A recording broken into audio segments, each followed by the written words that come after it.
नमस्कार साथियों, Navyug coaching classes की ऑनलाइन क्लासेज में आपका हार्दिक स्वागत है। बीएसटीसी और पीटीटी का ऑनलाइन बैच जो चल रहा है, इसके अंदर आपके सिलेबस में राजस्थान की राज्य व्यवस्था से संबंधित एक टॉपिक है। यहाँ से भी 2 या 3 क्वेश्चन है वो एग्जाम में पूछ लिए जाते हैं।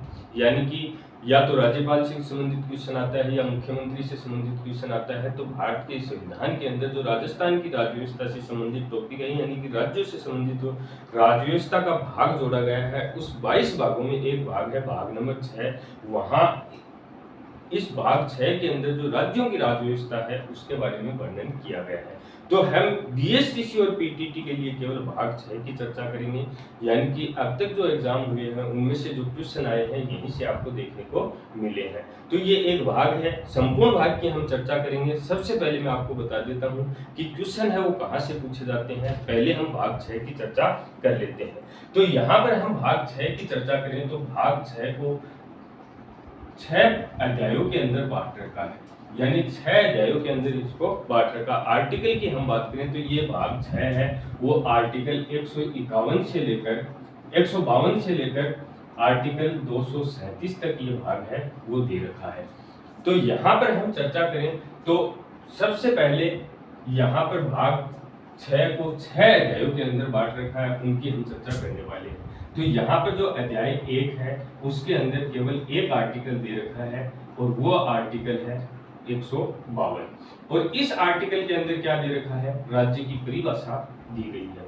यानी कि राज्य की जो परिभाषा है वो केवल इस भाग 6 के अध्याय 1 के अंदर दे रखी है, आर्टिकल 152 के अंदर।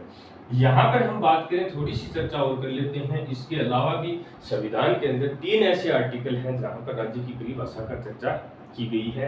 तो वो आर्टिकल आपके सिलेबस में तो नहीं है, लेकिन फिर भी मैं आपको बता दूं, इस आर्टिकल 152 के अलावा जो संविधान में राज्य की परिभाषा से संबंधित जो आर्टिकल है वो आर्टिकल 1 तो है आर्टिकल 12 और एक है आर्टिकल 36। यानी इन 2 आर्टिकलों में भी राज्य की परिभाषा दे रखी है। तो संविधान के अंदर राज्य की परिभाषा से संबंधित कुल 3 आर्टिकल है। यहाँ पर हम देखेंगे आर्टिकल 12 और आर्टिकल 36 में जो राज्य की परिभाषा दी गई है वो मौलिक अधिकार एवं नीति निर्देशक तत्वों के लिए दी गई है और दोनों के अंदर एक ही बात लिखी गई है। यानी कि जो बात आर्टिकल 12 में राज्य को परिभाषित करता है वही बात आर्टिकल 36 में राज्य को परिभाषित करती है। अब यहाँ पर हम देखें भाग 6 के अंदर अध्याय जो 2 दे रखा है, इस अध्याय 2 के अंदर हम चर्चा करें तो यहाँ पर आर्टिकल 153 से लेकर ये आर्टिकल 167 तक हमें दे रखा है, जो कि कार्यपालिका से संबंधित भाग अध्याय है। इस कार्यपालिका में हम चर्चा करेंगे। यहाँ पर जो महत्वपूर्ण पार्ट है पीटीटी बीएसटीसी के लिए, ये अध्याय 2 है, आर्टिकल 153 से लेकर 167 तक। इसके अंदर हम चर्चा करने वाले हैं कार्यपालिका में राज्यपाल की, यानी कि राज्यपाल को पढ़ेंगे। उसके बाद में हम पढ़ेंगे मुख्यमंत्री को, उसके बाद हम पढ़ने वाले हैं मंत्रिपरिषद, इसके बाद हम पढ़ने वाले हैं महाधिवक्ता। यानी कि जो कार्यपालिका है इसके अंदर हम राज्यपाल, मुख्यमंत्री, मंत्रिपरिषद और महाधिवक्ता को पढ़ने वाले हैं। इनका उल्लेख हमें मिलेगा आर्टिकल 153 से लेकर आर्टिकल 167 तक। अब हम बात करें इसी भाग के अंदर जो अध्याय 3 दे रखा है, इस अध्याय 3 के अंदर है आर्टिकल 168 से लेकर ये है आर्टिकल 212 तक।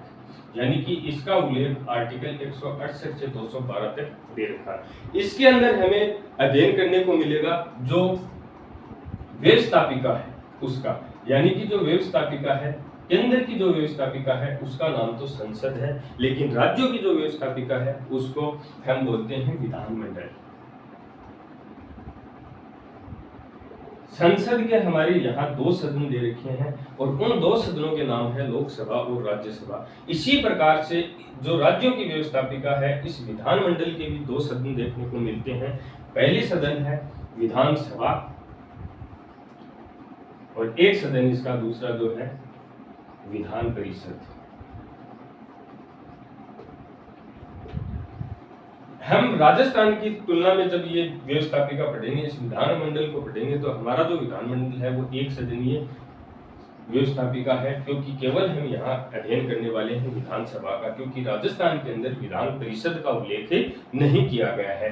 फिर हम अगला अध्याय देखते हैं, अध्याय 4। इस अध्याय 4 के अंदर हमें दे रखा है केवल एक आर्टिकल है, आर्टिकल 213। आर्टिकल 213 में उल्लेख है अध्यादेश जारी करना, और ये अध्यादेश जारी करने की शक्ति यहाँ पर जो राज्यों के अंदर दे रखी है वो दे रखी है राज्यपालों को अध्यादेश। और अध्यादेश से संबंधित एक आर्टिकल और भी है जो राष्ट्रपति अध्यादेश जारी करता है, उसका उल्लेख भाग 5 के अंदर दे रखा है, और भाग 5 के अंदर है आर्टिकल 123 में इसका उल्लेख हमें देखने को मिलता है। तो जब एग्जाम में क्वेश्चन आता है कि राज्यपाल जो अध्यादेश जारी करता है उसका उल्लेख किस आर्टिकल में है, तो वहां पर आपको ये दोनों आर्टिकल देखने को मिलेंगे, क्योंकि आर्टिकल 123 के तहत राष्ट्रपति अध्यादेश जारी करता है, और आर्टिकल 213 के तहत जो अध्यादेश जारी करता है वो राज्यपाल जारी करता है। तो आपकी एग्जाम की दृष्टि से आर्टिकल 213 महत्वपूर्ण है, क्योंकि हमें राजस्थान के संबंधित पढ़ना है, और आपकी बीएसटीसी या पीटीटी के एग्जाम जो आप दे रहे हैं उसके अंदर ये क्वेश्चन आने की संभावना है। फिर अगला जो भाग है इसके अंदर दे रखा है अध्याय 5, और अध्याय 5 है वो आपका है आर्टिकल 214 से लेकर 232 तक दे रखा है। इसके अंदर है वो न्यायपालिका का जिक्र किया गया है, और इसके अंदर हम न्यायपालिका में पढ़ेंगे हाई कोर्ट को। तो यहां से भी आपके क्वेश्चन एग्जाम में पूछे जाते हैं। तो यहाँ पर हम हाई कोर्ट को पढ़ने वाले हैं, और इसका जो अंतिम अध्याय है अध्याय 6। इस अध्याय 6 के अंदर हमें दे रखा है अधीनस्थ न्यायालय, और इसका जो जिक्र किया गया है वो किया गया है आर्टिकल 233 से लेकर 237 तक। तो ये आपका संपूर्ण भाग 6 दे रखा है, जो आर्टिकल 152 से लेकर आर्टिकल 237 तक है, और इस भाग 6 को हम 6 अध्यायों में पढ़ने वाले हैं। अध्याय फर्स्ट की में हम चर्चा करेंगे। आर्टिकल केवल एक दे रखा है 152, जिसके अंदर हमें दे रखी है राज्य की परिभाषा। उसके बाद अध्याय 2 देखने वाले हैं। अध्याय 2 के अंदर हमें दे रखा आर्टिकल 153 से लेकर 167 तक, और इसमें जिक्र किया गया है कार्यपालिका का, और कार्यपालिका में हम पढ़ने वाले हैं राज्यपाल को, मुख्यमंत्री को, मंत्रिपरिषद को और महाधिवक्ता को। ठीक है, जो महान्यायवादी है उसका जिक्र भाग 5 में किया गया है। फिर देखो अध्याय 3 के अंदर हम देखें, अध्याय 3 के अंदर हमें आर्टिकल 168 से 212 तक पढ़ने हैं, जिसके अंदर जिक्र किया गया है व्यवस्थापिका का। व्यवस्थापिका हमारी विधानमंडल है, और विधानमंडल के 2 सदन है, विधानसभा और विधान परिषद। केवल हमें यहाँ पे राजस्थान के संदर्भ में केवल विधानसभा पढ़नी है, क्योंकि राजस्थान के अंदर विधान परिषद नहीं है। उसके बाद हम अध्ययन करेंगे अध्याय 4 का। अध्याय 4 के अंदर केवल एक आर्टिकल दे रखा है। इस आर्टिकल 213 में राज्यपाल की जो शक्ति अध्यादेश जारी करने की है उसके बारे में भी हम चर्चा करेंगे। उसके बाद में अध्याय 5 को पढ़ने वाले हैं। अध्याय 5 के अंदर दे रखा है आर्टिकल 214 से आर्टिकल 232 तक, और ये आर्टिकल है हाई कोर्ट से संबंधित, यानी कि न्यायपालिका से संबंधित है। और उसके बाद हम अध्याय 6 की चर्चा करने वाले हैं, जो हमें दे रखा है अधीनस्थ न्यायालय, और ये आर्टिकल 233 से लेकर 237 तक इन आर्टिकलों का उल्लेख किया गया है। यानी कि ये सभी आर्टिकल आपको याद नहीं करने हैं। इसके अंदर केवल 15 से 20 ऐसे आर्टिकल हैं जो बार बार एग्जाम में पूछे जाते हैं। या तो आर्टिकल पूछ लेंगे, या उन आर्टिकलों से संबंधित जो बातें हैं, जैसे अध्यादेश जारी करना है, कौन राज्यपाल जो अध्यादेश जारी करता है किस आर्टिकल के तहत करता है, ऐसा क्वेश्चन पूछ लिया जाता है। ज्यादातर क्वेश्चन राज्यपाल से मिल जाएंगे, या मुख्यमंत्री या मंत्रिपरिषद से आपको क्वेश्चन देखने को मिलेंगे। तो यानी कि ये पूरा भाग 6 है। ये सभी आर्टिकल जो दे रखे हैं, इनके अंदर जो महत्वपूर्ण आर्टिकल है, पीछे के एग्जाम में बीएसटीसी और पीटीटी के अंदर जो क्वेश्चन आए हैं, उन्हीं क्वेश्चनों को हम करेंगे। और जो महत्वपूर्ण क्वेश्चन है आगे आने वाले हैं, हो सकता है कि इस बार पूछ लिए जाए, पिछले एग्जाम में नहीं पूछे गए हैं, उनकी भी चर्चा हम यहाँ पर करने वाले हैं। तो एक बार मैं आपको बता दूं कि जो ये भाग 6 है, अगर हम इसकी तुलना भाग 5 यानी केंद्र सरकार के साथ करें, भाग 6 के अंदर तो राज्यों के बारे में जिक्र किया गया है, यानी राज्य सरकार की चर्चा इसके अंदर की गई है। यानी सरकार के जो तीनों अंग हैं, व्यवस्थापिका, कार्यपालिका और न्यायपालिका, तीनों का जिक्र किया गया है। यहाँ पे हमने देखी है कार्यपालिका भी देखी, व्यवस्थापिका भी देखी, और नीचे जो हाईकोर्ट और अधीनस्थ न्यायालय यानी कि न्यायपालिका भी देखी। वही जिक्र भाग 5 के अंदर केंद्र की जो सरकार है उसके तीनों अंग की चर्चा की गई है, कार्यपालिका की गई है, व्यवस्थापिका की गई है और न्यायपालिका की भी की गई है। यानी कि इन दोनों की तुलना करें तो यदि आपके भाग 5 तैयार है, यानी कि थोड़ा भी बहुत आपको भाग 5 आता है, तो भाग 6 को समझने में आपको बिल्कुल भी समस्या नहीं होगी, क्योंकि जो भाग 5 में बातें लिखी गई है वही बातें भाग 6 में लिखी गई है। यहाँ पर केवल राज्य सरकार से संबंधित चर्चा की गई है, वहाँ केंद्र सरकार से संबंधित चर्चा की गई है। जैसे हम भाग 5 के अंदर कार्यपालिका को पढ़ते हैं तो वहाँ पे हम राज्यपाल की जगह राष्ट्रपति को पढ़ते हैं, मुख्यमंत्री की जगह प्रधानमंत्री को पढ़ते हैं, मंत्री परिषद की जगह मंत्री परिषद वहाँ प्रधानमंत्री की भी होती है, और यहाँ महाधिवक्ता की जगह वहाँ पर हम पढ़े हैं महान्यायवादी को। यानी कि इनकी तुलना करें तो सेम आर्टिकल चलते हैं जो भाग 5 के अंदर दे रखे हैं। जैसे भाग 5 हमारा चलता है, थोड़ी तुलना हम यहाँ पे कर लेते हैं भाग 5 किस तरह। भाग 5 की हम चर्चा करें तो भाग 5 हमारा आर्टिकल 52 से लेकर आर्टिकल 151 तक है, दे रखा है, ठीक है, और 5 अध्यायों के अंदर इसको बांट रखा है। वहां पे हम आर्टिकल 52 से शुरू करते हैं, पहला अध्याय 52 से लेकर आर्टिकल 78 तक जो दे रखा है उसके अंदर चर्चा की गई है कार्यपालिका की, पहले अध्याय के अंदर। यहाँ पे यदि हम पहला अध्याय देखें तो यहाँ राज्य की परिभाषा दे रखी है। एक बार इसको छोड़ देते हैं, उसके बाद हम तुलना करते हैं अध्याय 2 के साथ, तो यहाँ पर भी हम देखें तो यहाँ पे कार्यपालिका की चर्चा की गई है। और वहां की कार्यपालिका को हम देखें तो वहां हम पढ़ते हैं राष्ट्रपति को, प्रधानमंत्री को, मंत्रिपरिषद और महान्यायवादी।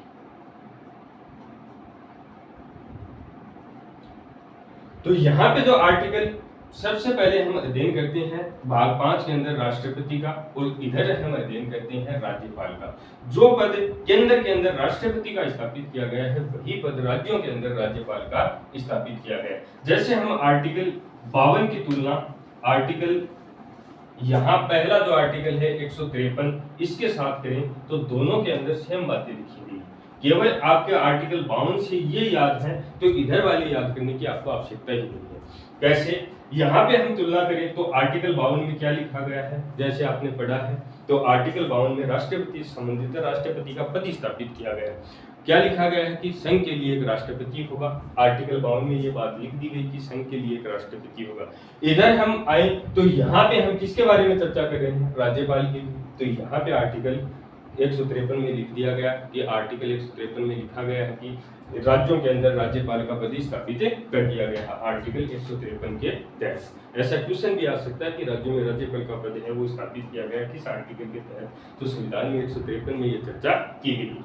फिर हम नेक्स्ट आर्टिकल देखें तो आर्टिकल 53 की हम बात करें तो आर्टिकल 53 में ये कहा गया है कि संघ की जो समस्त कार्यपालिका शक्ति है वो राष्ट्रपति में निहित होती है, जिसका प्रयोग राष्ट्रपति स्वयं या अपने अधीनस्थ के माध्यम से कर सकता है। तो यहाँ पे जो अगला आर्टिकल है हमारा वो आर्टिकल है 154।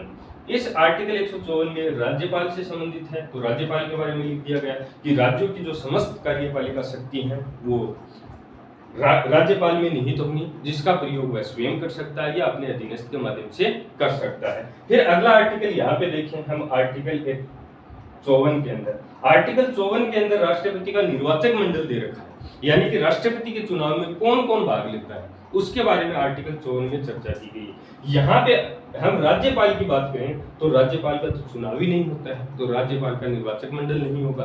तो निर्वाचक मंडल नहीं होगा तो आर्टिकल 154 में बात लिखी गई है वो राज्यपाल के लिए नहीं लिखी गई है। फिर हम अगला आर्टिकल देखें, आर्टिकल 55 के अंदर क्या लिखा गया अभी, जो राष्ट्रपति के चुनाव की प्रक्रिया होती है उसके बारे में समझाया गया कि चुनाव प्रणाली क्या होगी, किस प्रकार से राष्ट्रपति के चुनाव होंगे, उसके बारे में चर्चा आर्टिकल 55 के अंदर की गई है। तो यहाँ पर राज्यपाल के चुनाव तो नहीं होते, लेकिन राज्यपाल की क्या होती है, नियुक्ति। तो जो राज्यपाल की नियुक्ति है उसके बारे में आर्टिकल हमें 155 के अंदर देखने को मिलता है। फिर हम आर्टिकल 56 की बात करें तो आर्टिकल 56 के अंदर क्या दे रखा है, राष्ट्रपति का कार्यकाल दे रखा है। तो इसी प्रकार राज्यपाल के कार्यकाल की बात करें तो इससे अगला जो आर्टिकल है आर्टिकल 156, यानी कि ये आर्टिकल यही तुलना करें, यहाँ पे मेल नहीं खाते। संपूर्ण भाग 6 की तुलना करोगे तो आप पूरे आर्टिकल सेम चलते हैं, यानी कि जो बातें यहाँ पर राष्ट्रपति के बारे में है इधर राज्यपाल के बारे में आ जाएगी। जैसे यहाँ हमारे पास उपराष्ट्रपति आएगा,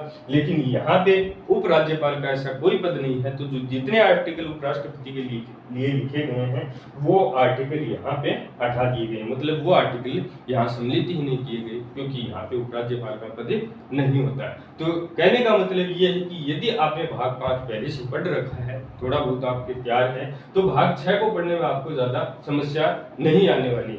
और फिर रही बात, आपने यदि भाग 5 भी नहीं पढ़ रखा है तो भी कोई बड़ी बात नहीं है, क्योंकि जितने भी आर्टिकल हैं वो मैं आपको यहीं भी याद करवाने वाला हूँ। तो ये था आपका जो पीटीटी और बीएसटीसी की यदि आप तैयारी कर रहे हैं तो उसके लिए जो सिलेबस है राज्यव्यवस्था में हमें कहाँ से क्वेश्चन मिलेंगे, तो ये जो आपके सामने जो मैंने जो नक्शा तैयार किया है भाग 6 का, इसी से संबंधित आपको है वो एग्जाम में क्वेश्चन देखने को मिलेंगे।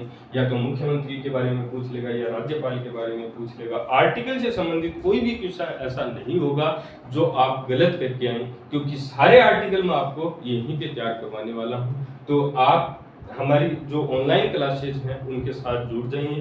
बीएसटीसी की यदि आप तैयारी कर रहे हैं तो आप अच्छी से अच्छी तैयारी करते रहें, क्योंकि जो पेपर है उसका लेवल भी ठीक आता है और लेवल के साथ है वो मेरिट भी आपकी हाई रहने वाली है। क्योंकि मेरा ये मानना है कि अब की बार है वो 400 या 450 से यदि किसी के कम नंबर आ रहे हैं तो वो कॉलेज के लिए ये ना सोचे कि हमें कॉलेज मिल जाएगी, क्योंकि पिछली बार भी मेरिट बहुत ही ज़्यादा गई थी। तो बीएसटीसी की तैयारी करने वाले बच्चे अभी से ऑनलाइन क्लास जो हम दे रहे हैं, लगातार पूरा सिलेबस हम इसके अंदर करवाने वाले हैं, सारी क्लासें हैं वो लगातार इसके अंदर शुरू कर दी गई हैं। तो आप जुड़ जाइए। अगली क्लास के अंदर हम मिलते हैं। जो मुख्य आर्टिकल, पूरे आर्टिकल हम नहीं करने वाले हैं, क्योंकि इसके अंदर आपको पूरे आर्टिकल करने की कोई आवश्यकता नहीं है, क्योंकि पूरे आर्टिकल के अंदर आपके क्वेश्चन नहीं आने वाले हैं। जो हाथ से क्वेश्चन पूछे जाएंगे केवल मैं वही आर्टिकल आपको यहाँ पे करवाने वाला हूँ। तो चैनल के साथ आप जुड़ जाएं और चैनल के साथ आप बने रहें।